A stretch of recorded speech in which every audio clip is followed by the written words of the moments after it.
Every time you talk on the phone or go on the internet, what you say or type travels to its destination through fiber optics, the process of transmitting voice or data via pulses of light through hair-thin glass fibers. Those fibers start out as large glass tubes. First, workers unwrap the tubes.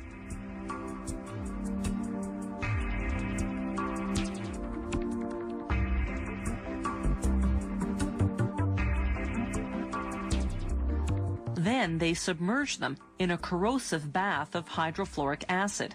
That removes any oil residues. Then they set a tube into each end of a lathe.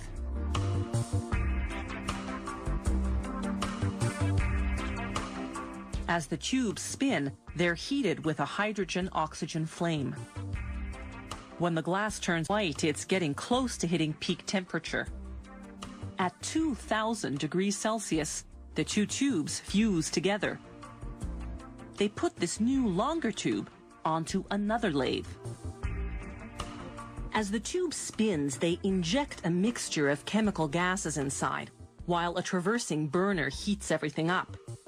The gas mixture contains liquid forms of silicon, an abundant chemical element found in nature, and germanium, a chemical element similar to tin that's used as a semiconductor in transistors and other electronic devices.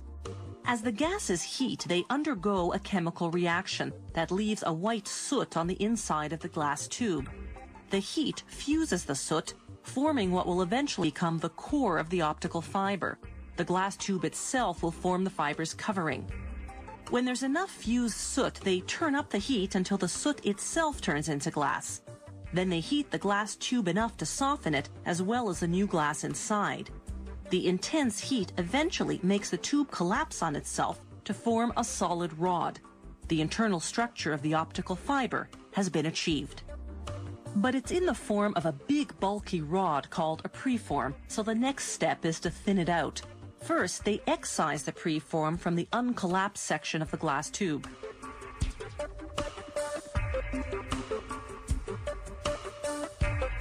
Then they install it vertically into the drawing tower, which will draw out the final shape.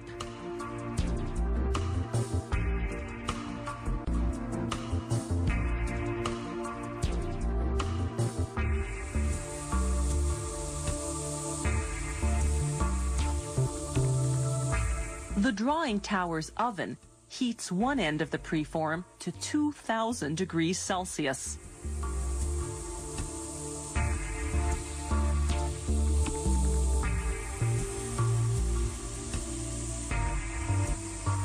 The glass softens. Gravity helps pull it down, like honey dripping from a spoon.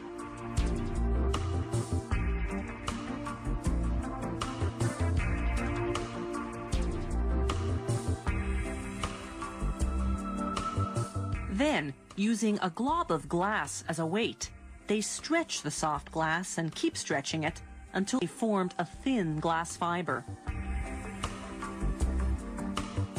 A series of pulleys measures the tension on the fiber as it's being drawn.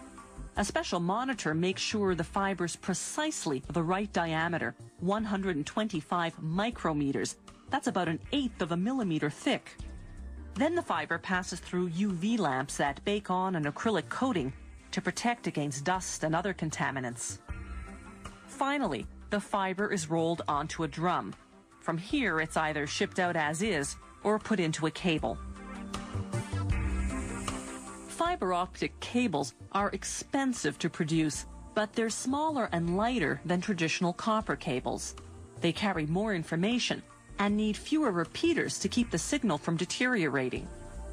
And unlike copper cables, they're immune to electromagnetic interference. They're also hard to tap without being detected. And all this is made possible by a complicated process based on a very simple principle: light traveling through glass.